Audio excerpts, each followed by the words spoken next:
Halo semuanya, selamat datang di video presentasi dari kelompok 3 untuk mata kuliah perilaku konsumen. Pada kesempatan kali ini, kami akan membahas topik yang sangat penting, yaitu pengaruh karakteristik demografi terhadap perilaku pembelian produk tertentu.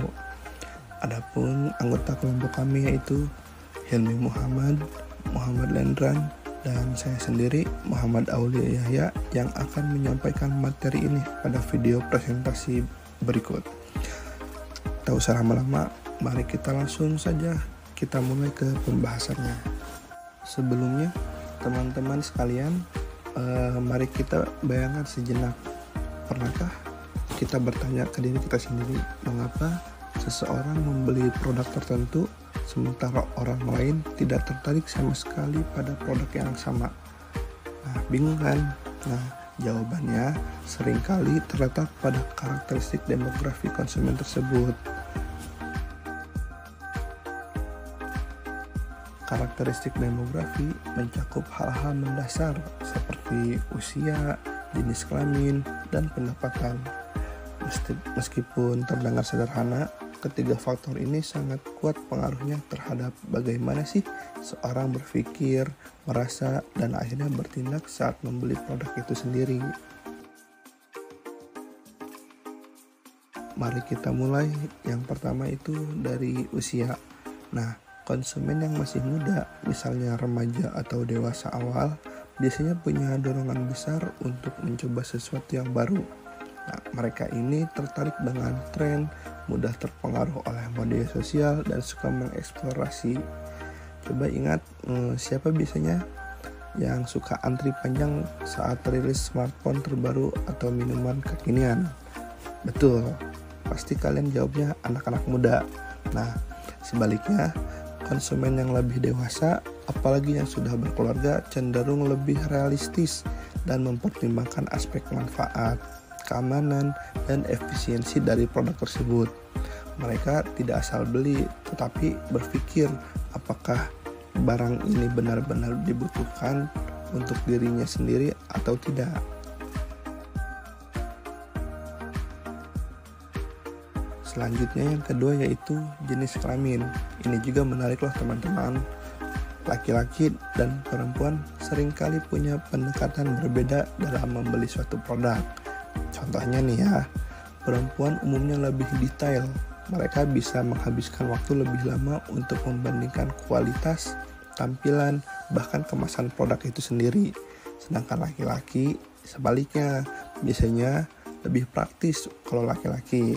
Selama fungsinya jelas, mereka langsung beli tanpa basa-basi.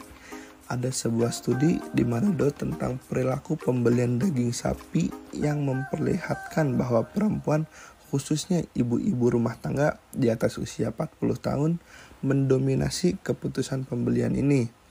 Mereka memilih dengan sangat hati-hati, mempertimbangkan kesegaran, harga, bahkan tempat penjualannya itu sendiri teman-teman. Ini membuktikan bahwa pendekatan pembelian tidak hanya soal logika, namun nilai dan tanggung jawab dalam rumah tangga itu juga diperhatikan. Nah, sekarang mari kita bahas yang ketiga, yaitu pendapatan. Ini juga sangat menentukan daya beli. Nah, konsumen dengan pendapatan tinggi biasanya tidak terlalu sensitif terhadap harga, namun mereka lebih peduli kepada kualitas, merek, atau bahkan prestis yang melekat pada suatu produk itu sendiri. Misalnya nih teman-teman, saat membeli jam tangan, mereka tidak hanya membeli alat petunjuk waktu, tetapi simbol atau status. Di sisi lain, konsumen berpendapatan menengah ke bawah lebih berhati-hati. Mereka akan membandingkan harga di berbagai tempat, mempertimbangkan manfaat, dan berpikir panjang untuk sebelum memutuskan pembelian tersebut. Prinsipnya adalah saya harus mendapatkan nilai terbaik dari uang yang saya keluarkan. Begitu teman-teman.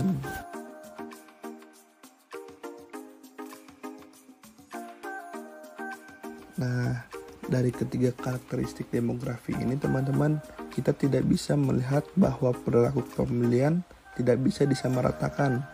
Strategi pemasaran pun harus menyesuaikan. Sebuah produk yang cocok untuk konsumen muda belum tentu menarik bagi konsumen usia lanjut atau usia tua.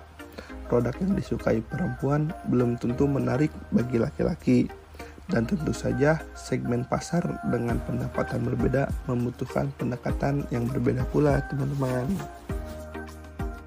Dari materi yang saya sampaikan, apakah dapat teman-teman pahami? Nah, mungkin cukup sekian materi yang saya sampaikan. Sampai jumpa di lain waktu. Terima kasih.